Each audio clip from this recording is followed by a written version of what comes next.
అందుకే పోయింది.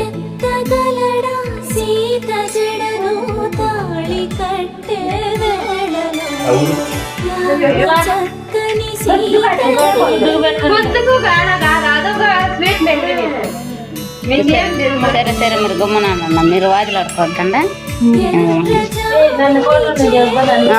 మరి కాళ్ళు కొట్టు కూడా ఇప్పుడే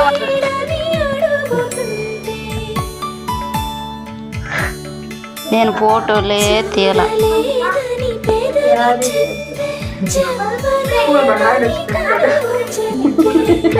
అడిగి పెట్టి నేను తీసుకోను నాకు ఇష్టం లేదు నేను పన్న మీకు ఇష్టం ఉంది మీరు పడండి